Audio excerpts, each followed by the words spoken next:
What's up? What's up? What's up? What's up? What's up? What's up? What's up? What's up? Hey, what's going on? What's going on? I'm feeling a little classic. As you should. Go ahead and Today. represent. Feeling a little classic. What's going on, girl? Hey, Oh. I'm Natalie Hayden, And I'm Laverne Badger. and we are Exposed Exposed the podcast. So let's talk about a little bit that's in the news. We Amanda Seales. Do you watch Insecure?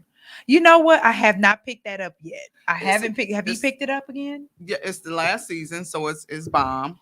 But what's been in the news is, and I'm just gonna touch on it a little bit, is because it's current subject, is that one of the characters that Amanda Seales play was representing green and pink and green for AKAs. Okay.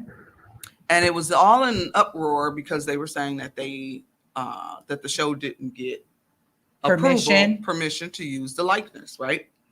And so, I mean, people were big mad about it. So coming from being part of an organization myself, Sigma Gamma Rho Incorporated, I understand the rules and regulations of how that would be, but it just was I don't know, it didn't seem real that a show that big would would not get permission. So there's a whole big thing, and I don't know about the legal pieces of that, but why I wanted to bring it up is because how people were responding to it. So it was. Are they canceling it? Is it part of the cancel culture? Some people were trying to say that they should because they weren't looking. They were taking their license without permission. However, it was shown in a good light. I could see the uproar based on it being in a bad light, like they were portraying something horrible, but they was at an HBCU reunion, and I just didn't get the public non-sorority fraternity individuals who were making comments on it, and then they were coming for Amanda Seales as if she wasn't it's a character. Like they were coming to her personally. You know why? Because everyone feels like they have a fucking opinion. Like they can chime and I'm in. so over it. Jesus, who cares what you think? You have an opinion. Thank you. We have to. So leading into that is a good point, is that our opinions matter. But do our opinions need to be voiced all the time, in every aspect, every circumstance? If I didn't ask you for it, I don't need you to give it to me. I mean, they really do take the job away from, what were those people that would be, they're called critics, right? And they would write articles and they would write about a movie and they would critique. I mean, now everyone feels like this is a totally different level of critiquing. This is just, I'm all up in your business for no reason, with no validity, and say what the I just have the F I want to say. I have an opinion about everything. Yeah, I'm so over that. I'm over it. But I wanted to also, how was your weekend? Oh, my weekend was really good. It was Harvest Fest for everyone, right? And so safely, Halloween weekend. Yeah, Halloween all week, the candy and the snacks. All the candy, yes, all of that good stuff. My girlfriend invited me over, and it's always a great time. She makes good food, and she made a curry. Natalie played me to the left. We were supposed to meet up. And she called me and she was like, she texted me and she was like, I done had a couple drinks. It ain't happening. It ain't happening. And I was like, I was cool with it because we just really had a super, super busy weekend. We did separately, but usually our busy weekends are together. And I had a photo shoot. She sure did, y'all. She was bound chicka wow. She was being fast in the tail this weekend, and I was being grown. Did her a nice boudoir. bourgeois. Shoot. It was on my to-do list. Like it was a bucket list to do. And all you women out there. Thanks for watching. That's exactly what it is. Wait, gotta play it. Charcuterie. Charcuterie.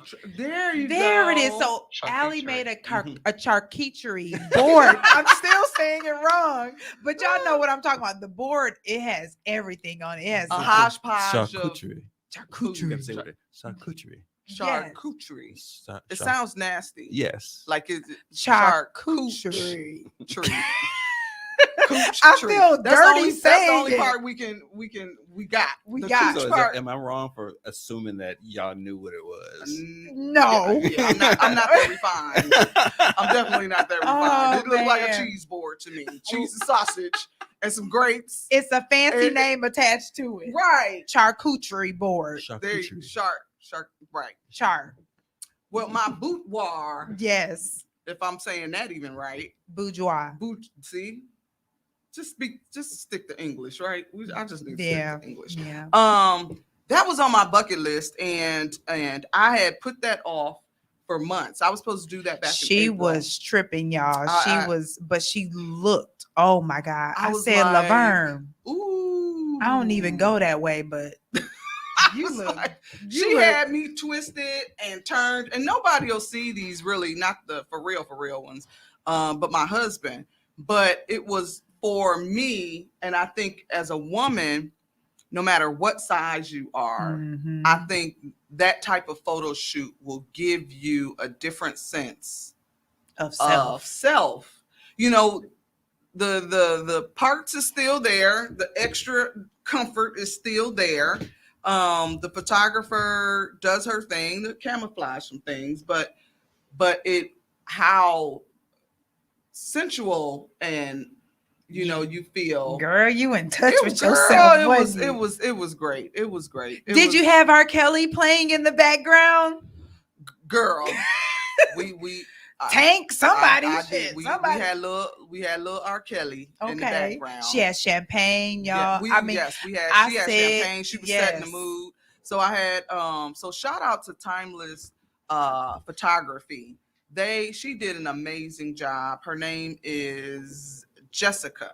Forgot Jessica's last name, but she did amazing. If you want some photos that don't look like everybody else's photos, I would say shout out to her. She did a great job, and she's a little bit more pricey, but you pay for that uniqueness. It's worth it. Definitely worth. And then the other half of the photo shoot was with me and Richard. So we out here looking like royalty in these streets. You don't gotta look like it if you are.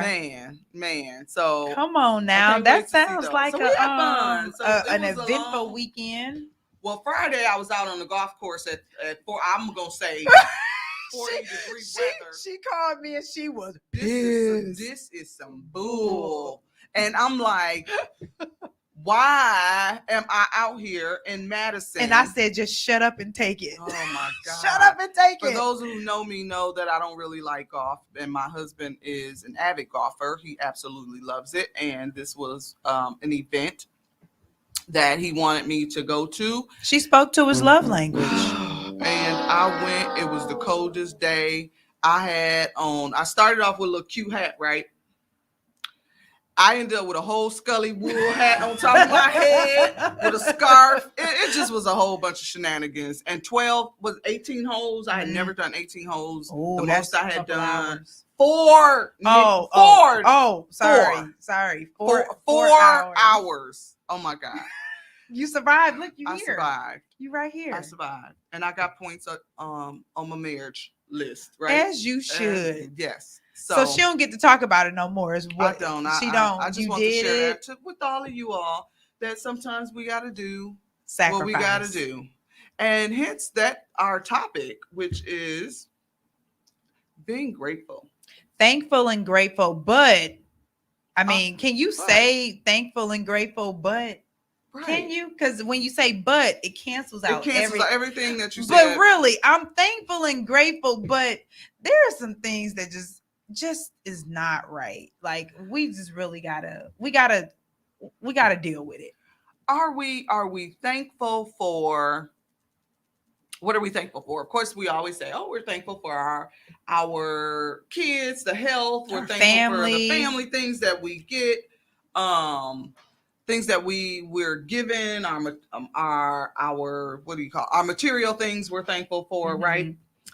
But are we really thankful? Do people receive things and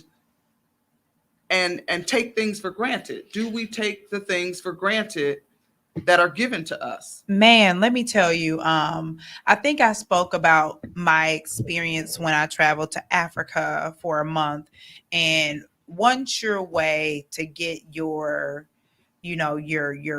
gratefulness on and to be truly appreciative of just the basics is to go live in another country for an extended period of time, or even just to travel there for even a short period of time. You realize right away, like, man, I do take everything for granted. Just the mere fact that I can walk down the street and I'm not taken off the street and to be sold and trafficked to a whole nother country. Like things like that can really happen. I mean, like things like that happens here. But what I'm saying is, there are so many things that I think we do take for granted. We take for granted the amount of food that we have. We take for granted. So the reason we came up with this topic is just because we were blessed this weekend. We went to Unity Church, Gospel Church. Shout out to First Lady and Pastor Locke. The amazing. The service was amazing. And they allowed us to speak to close out Domestic Violence Month. In their church. And so Natalie got up there and we did what we did, and I got up there and we did what we do. And we just showed all the love, but they were so generous and with us monetarily, but also just in their spirit and how they embraced us, right? Yeah, the welcome was just out of control. And so we're thinking like, how can we continue to want and ask for more if we're not even thankful and grateful for what we have? Right. So is God really getting ready to bless us more if we can't handle what we have in front of us? Yeah. What we have and have had, you can rub 2 pennies together. It don't take much management for 2 pennies for a couple dollars, a nickel coin, a coin here, there. But we were great. I have been grateful for them 2 nickels. You know what I'm saying? Man, thank you. Thank you. There's 2 nickels that ain't got to come out of our account. You know what I'm saying? We appreciate it. And we would get, little donations over the 4 years here and there. Some probably this year has probably been the most random. Yeah. Checks in the mail, just like for real. When people say checks in the mail, we literally received one in the mail and was like, where did it come from? Almost scared to cash it because we didn't know where it came from. Who is this from? But how are we have to continue to be thankful. We were starting this month. November is Thanksgiving, and so we wanted to make sure that we kick off November. So by the time you see this recording, we'll be in November, and want to just make sure that everybody we take a conscious effort to think about what we're thankful for, and not just the surface stuff. I understand that we're like I said earlier, is that we're always thankful for our health and our families and our kids and our jobs and stuff. But are we thankful? But I want to look a little deeper. Let's be thankful that we could help somebody else. Let's be thankful that we can pay for somebody's meal. Let's be thankful that we can tithe into somebody's business. That's right. Right. That kind of thankfulness of what we could do for others versus being thankful for what we receive. Right.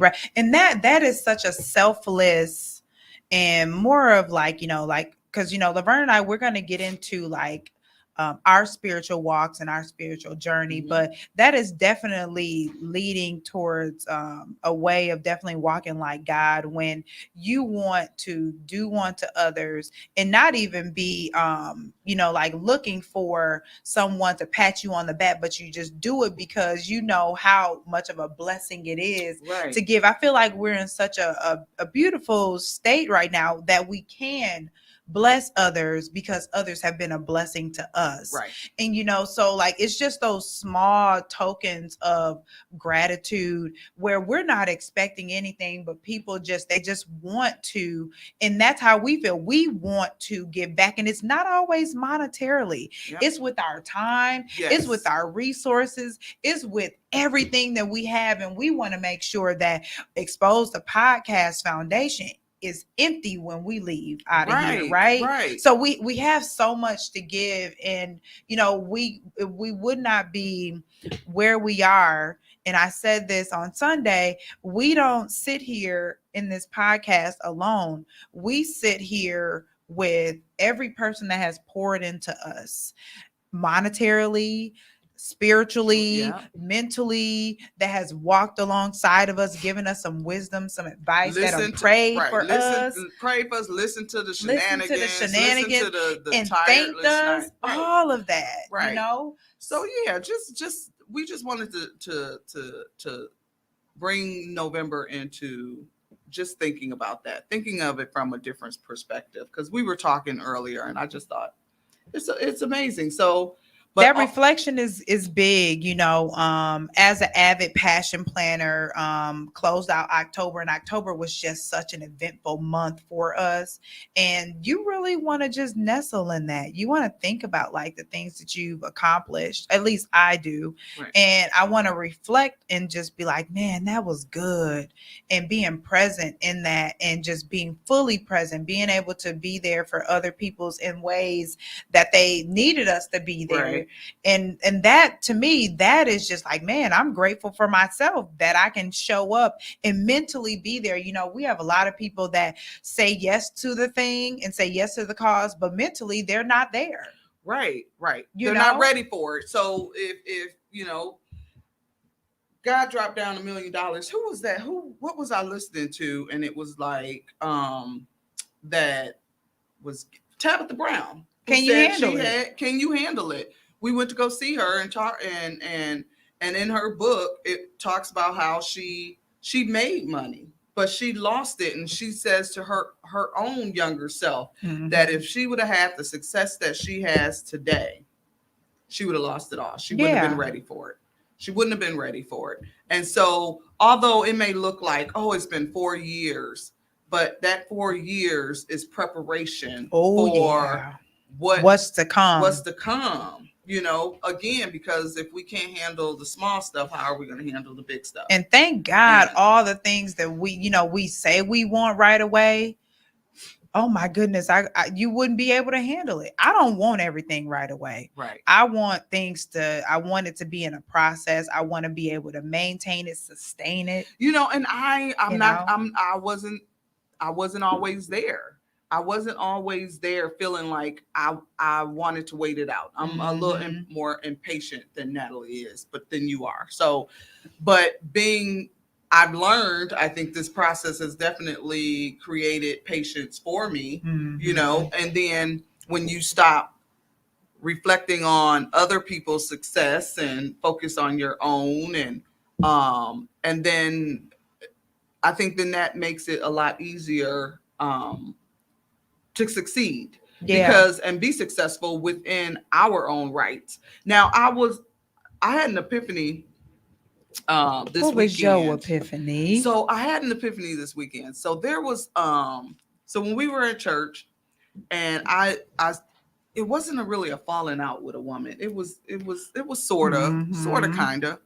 And when we were at church, and she kind of came over, and she didn't come over until after she saw you on stage, though. Yeah, she came over after I was on stage, and we spoke, and she gave me, how you see somebody that you ain't really vibing with no more, and you just don't know how to receive it,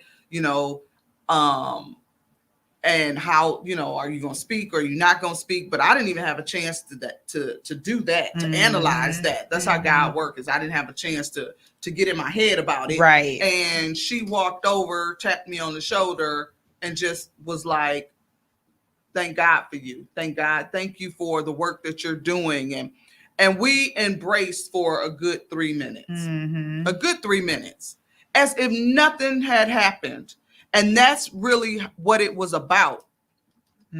What it was really minor, that I, in my head, was like still stuck in the experience a year ago. Versus saying that was an experience and we move on. A moment in time. It was a moment in time. Yeah. And that embrace let me know that this individual will be in my life for a very, very long time. And what we went through was not as important as we are to each other. That's now, right. All that happened and it just was it was no real words. But the evaluation, so we do the whole No More Mean Girls pledge, right? Right. That was truly in a moment. That's why we say with the No More Mean Girls, there's no age on it. It's always a work in progress. When we pledge, we're pledging to make sure that we recognize it, that behavior. And we work on it. That bad behavior. I knew that if I had seen her in advance, my energy would have shifted. You know what I mean? Like interesting. It would have shifted. I know that was happening in the pews, I know y'all. It, right. It would have shifted because I do hold on to stuff. Someone pisses me off. Somebody crosses me. Somebody, you know, I hold on to it. And that God showed me in the house that you can't do that. You got to let that stuff go. You have to, that was an aha moment for me. And it's not just for that individual, but moving forward, past relationships. Like people go on with their lives and you somewhere mad stuck. With a sour face, mad. Still stuck. They don't even know why you mad. Why you mad, girl? Forgiveness is not for other people. It's for you. It really is. It is. Because, you know, you got to think about the baggage that you are carrying around. And you really can't, with the baggage you're carrying around, you can't be open to receiving other things if you got all this baggage. You know, like, what are you going to do with that? You got to let something go. Right. It definitely made me feel much lighter. We exchanged some really loving text messages. That next day I sent her some text messages sending her love. She sent me back some love, and everything is all good. I was listening to Power Network on the radio, Chantel McKenzie, right? Yeah, you were telling me about that. She out here doing her thing. I know most have heard of her. Shout out to her. But I caught one of her episodes in the morning. It pops up from her business page, and her husband does the radio, and they were talking about negative people. People who come and will always have something to say, just like how we were talking earlier. People always got an opinion, and they always putting comments out there, and or what they don't like, or what you can do this or do that. And her husband, what caught my attention is because her husband responds just like Richard responds, very calm, demeanor. And he said, well, why listen to that chatter, right? Well, what if they send it to you in a text message? What if they send it to you in an email? Well, you block them. Sounds about right. I'm like, but then why? But then if it's somebody closer to you, then, you know, and I'm looking at this and he just was like, it was just that simple for him. I agree. And I was on the same page with her, like, okay, do you feeling like you want to respond? You feeling like you got to do this? Otherwise, you just block them. Just block them. And so I had chimed in, and I just was like, is that just a woman thing? And we definitely need to have a conversation. I think next week we're going to have some conversations about why we internalize each other's. Why do we put so much value into someone else's thoughts about us? What is that? What is that about us that we? Because her husband had an example to say, if you get 800 positive comments about whatever it is that you're doing, you find that one or two negatives, and that we're stuck on the one or two negative comments. I think it really depends on the woman, because I personally don't think that way. I don't. I just don't care what people think about me. I can give two fucks. I'm sorry. She is definitely. I'm not lying. I'm dead ass. And even when you try not to be like, I don't give a F about her and what, it's not even him or what they say or what, that whole culture, cancel culture group of folks. I think even the hardest of, or the one, even like you, I think if the wrong comment comes by, that triggers. So if someone comes and says, oh, God, Natalie looked like Queen Sheba. Natalie looked fat today. Well, how do you take that? Because you ain't fat. You know what I'm saying? Or Natalie's not cute today. Well, how do you take that unless you feel like you're not cute? You know what I'm saying? So it really does. You take it personal because it is something that someone said you do feel is when it's so many layers to that, Vern, to be quite honest. I mean, it's a self-awareness thing. It is how you feel about yourself. It's how you feel other people should feel about you. There's so many angles that you can go with that, but it definitely needs its own show. It was when you talk about like even a person that may have said something that's off-putting, it really does depend on the person, who that person is to me. Right. If you in the relationship, like certain things do matter and deserves a response, and then certain things, I'm not going to respond to that. And then sometimes I'm not going to respond to that right now. I'll respond to it, but it's not going to get my attention right now. So it really does depend on who that person is. And but I have zero tolerance for. But Natalie, her cutoff game is I just don't have time. Her cutoff game is good. It's slick. It's you don't even know your head chopped off before the blood started running down with Natalie. It's just, the cutoff game is real, but it's a defense mechanism. It's polite. It is polite. Okay. I feel like, do you not think it's polite? I don't think nobody knows that I'm done with you. It's just like all of a sudden I'm done with you. So there's no. I think that what I've noticed is that it's like cut off. Like, okay, I ain't answering your phone call no more. I ain't looking at your Facebook no more. It's I'm done. But I've never seen her mean. I've never seen you mean with a cutoff, but I have seen you debate within yourself on how you should go about it. Yeah. Of how you would cut somebody off. And because I care. Like? Because I'm telling you, like anybody that I have like had to push away or keep at arm's length, I've communicated enough. I felt like, I feel like I've done my due diligence and it's no longer working for me. Right. And so if it's no longer working for me, I'm okay with like that the relationship has to change. Do you feel like there needs to be an explanation if you're done? Depends on what the relationship was. Okay. So, and then it's also how a person communicates and like serious things need to be communicated with a conversation, not over text. And that shit is annoying to me. So when you communicate serious things or an issue, I just can't do that.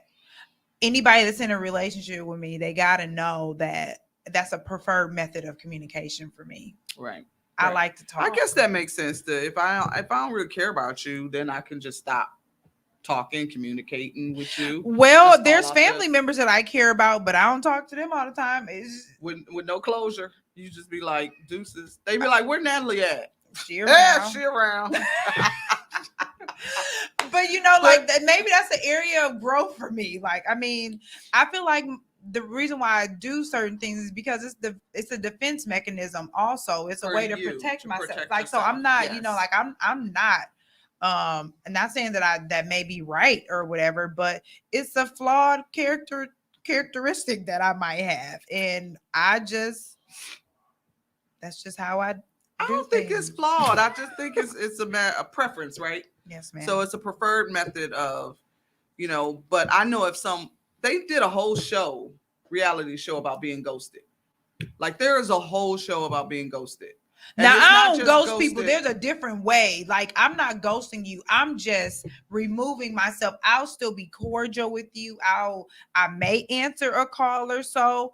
I may, but or may not, or not. But for the most, but if you're not blocked, but you see what I'm saying? It don't went from I may or may not answer to now you block. But then I'll unblock you because you know, like then I don't know, but. Yeah, producer Tommy got a question. Come on in the room, Tommy. Come on in. Okay, 2 questions. Dang.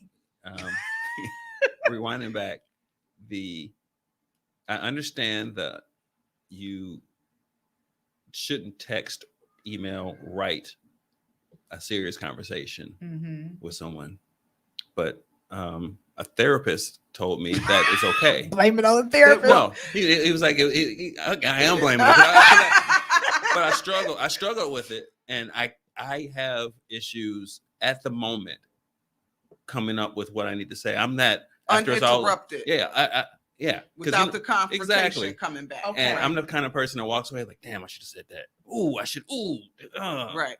So in order to get my point across, I need to actually articulate it all out, and then I'm open for a conversation. Okay. Yes. Now you know what? I get that, but the entire situation should not be in that one form of communication. Right. Like we're just texting and now it's like a 3-page. Oh yeah, it's a mess. It's a mess. Y'all were in the middle of something like that unintentionally. Yes. Right. Because it was supposed to be a conversation after that. The conversation was, we ain't coming back. Wow. It's done. And I went back and forth about why. All right, cool, but all right.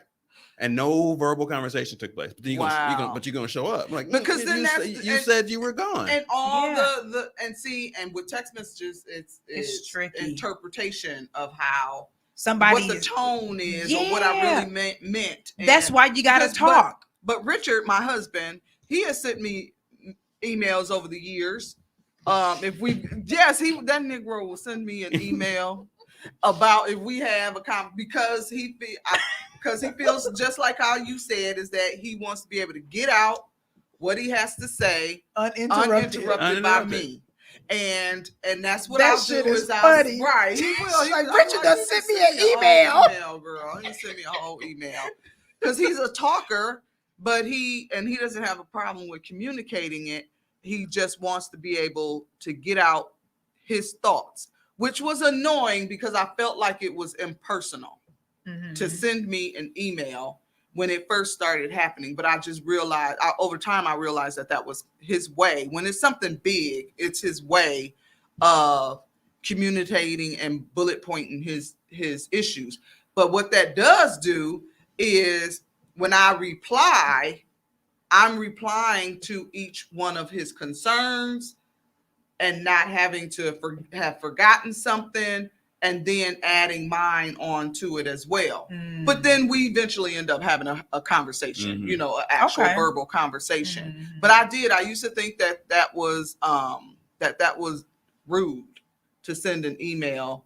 But at least he sends an email, because some people, they won't send you jack squat, nothing, no bullet points. Right. Except for the deuces. The deuces. And that's the other. Sometimes I don't owe you shit. I agree. I don't owe you nothing. I agree. It's people walking around here that no, I ain't your friend. I ain't your friend no more. I don't want to be your friend no more. We never had that conversation. I just don't fuck with you no more. it's the unspoken communication, right? Yeah. If you see me and I don't acknowledge you in public, that means I don't fuck with you for real. Yeah, for real. I might acknowge you in public. Hey, what's up?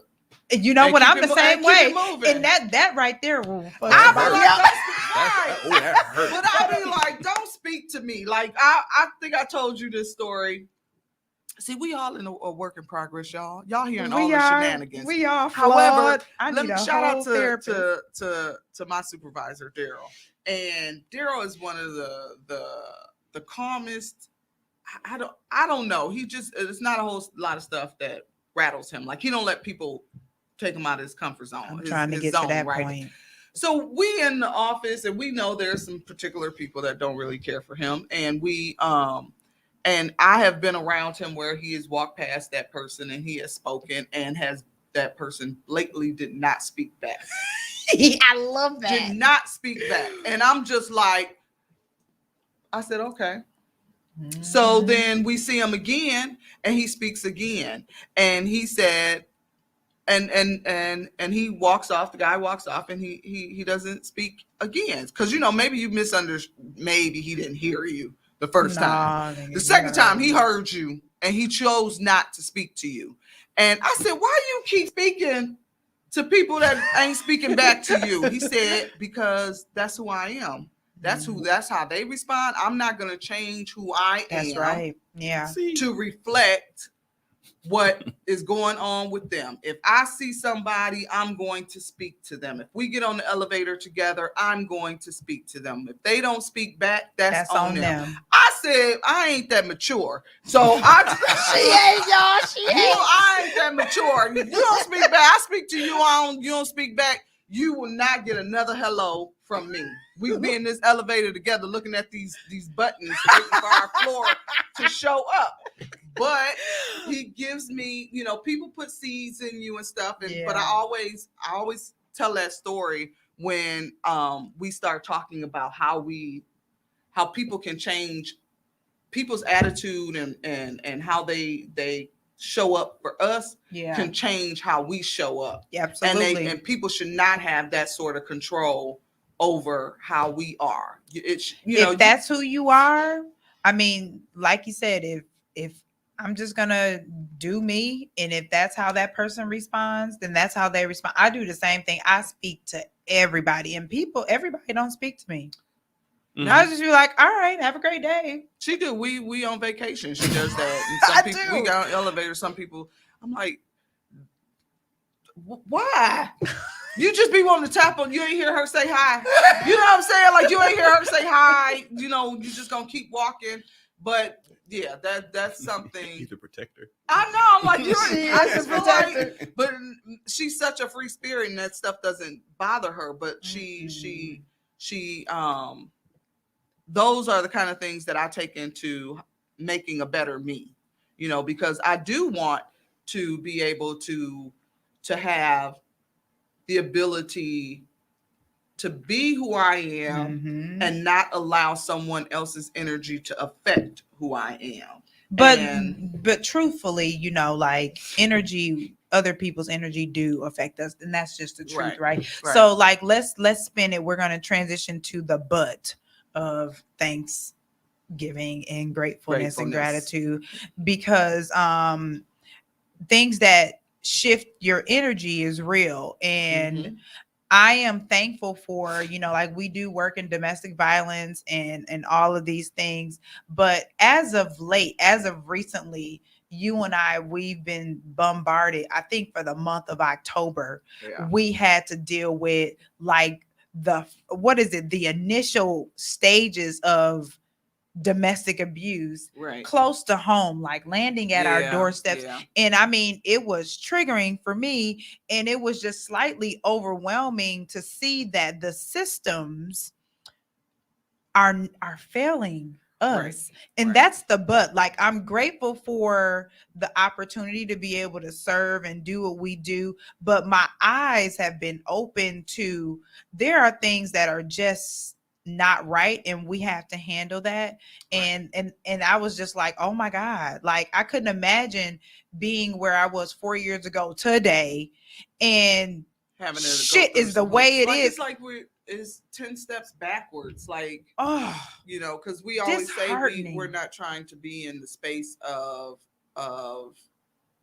where a victim still is in there. Yeah, we know stages. That's not our lane. That's not, and it's not healthy for us to, at least for me, it's not healthy for me to be around that on a regular basis. There's trained advocates to do that. Right. Yeah. So I protect my mental in that aspect. Yeah, me but, too. Like Natalie said, the month of October has definitely been tugging at us with dealing with individuals at that level. And we have to figure out, what is God? We have to think about why God is exposing that to us right now. And so we're grateful for the experience. We're thankful that people are entrusting subject matter situations. Experts. Trusting their situations with us. But Natalie sits on the commission, and if nothing else, maybe that person was those people are supposed to cross her path so that she can make a change at a different level. And so I'm grateful for that. I'm grateful for that. Just make sure y'all if we talked about a few things, but hopefully y'all got some nuggets out of our conversation today. Self-awareness. What are we being thankful for what we can give? What are those things that we can be thankful that we can do for somebody else versus what we can receive from somebody? Remember, it's better to give than it is to receive. So you are blessed if you can give in any capacity. And it's not just money. He's got to give it back to you. He will. Somebody just needs your listening ear. Actively listening, not offering your effing opinion. Right, all the time. Even if somebody offers, oh God. No. That's a whole nother story. If somebody, I don't know. I just think that if they ask for my opinion, sometimes like even when me and you are talking, because Natalie's a good active listener, and working on it, and so I could be talking to her, venting about something, and I'll be like thinking to myself, you're not gonna say nothing.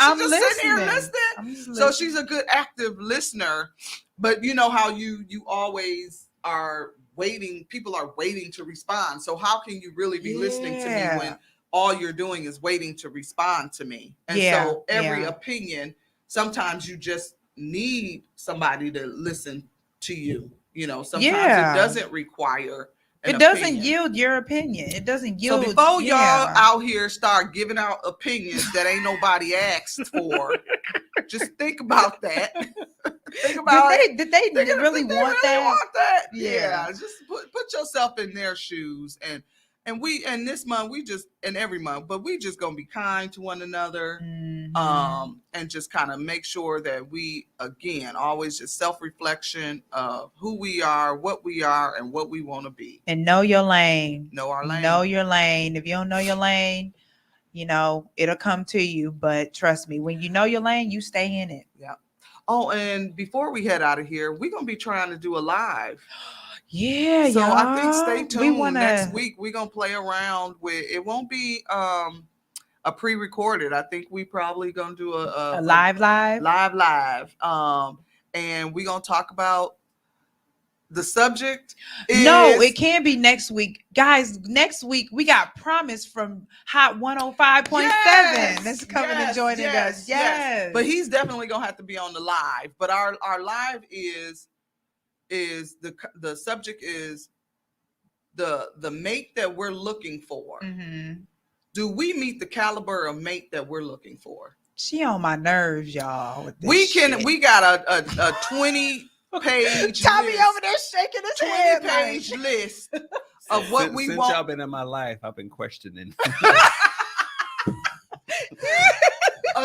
We got a 20-page list of all the things we want from a man. But what your list looking like over there, Shaniqua? Right. Is you living with your mom? You living with your mama? But he gotta have 700 score. Run it off. Run me that list. He needs to have a good credit score. He needs to have a great looking car. He needs to be a career driven man. What about that man who the janitor at the high school? My husband told me the highest paid employee probably is the janitor of a high school. Yep. People be slipping. I didn't know that. And the most powerful. And the most. Yeah. Go ahead. They have the most power. It's true. I never thought about that. He told me that. So somebody is out here looking for, but the janitor who walks around and he said he tells the kids all the time, y'all need to be asking him what he do and how he do it, because that man is the engineer of schools is a well-paid individual. But anyway, are we looking in the wrong places for that mate? Like, how can we have an expectation for our mate to be something that we're not? How about this? This is the self-awareness piece. Yeah. You always want to think about somebody else, but you need to be looking at your goddamn self and looking at your own damn plate. And what does your plate look like? Do you got a whole bunch of Cheetos and hottie toddies and popcorn and soda? You ain't got no greens. I mean, you just don't got nothing good on your plate. What are you bringing to the table? But should we not want more than what we have? You got to be working towards something. I'm just saying. That's the question. You do. You got to be. Some people say potential ain't enough. Well, is it? Potential. But we can't talk about it right now. Potential is for your 20s. Shit. When you get in your 30s and 40s, I'm going to need you to have your shit together a little bit. Now, if you go downhill while we together, that's a different story. But I done bought into it. Man, yeah. That's the whole. But we're gonna figure out how we go live, you guys, and we're gonna test that out. And we want you all to join us live with. Do you meet the standards you require from your mate? Do you meet your own damn expectations? Do you meet your own expectations? Yeah. Let's hear about it. How about that? Yeah. All right. Well, I guess we're going to wrap this shit on up, huh? I'm Laverne Badger. I'm Natalie Hayden. And we're ExPOSED the podcast. See y'all next week. Hey. Peace.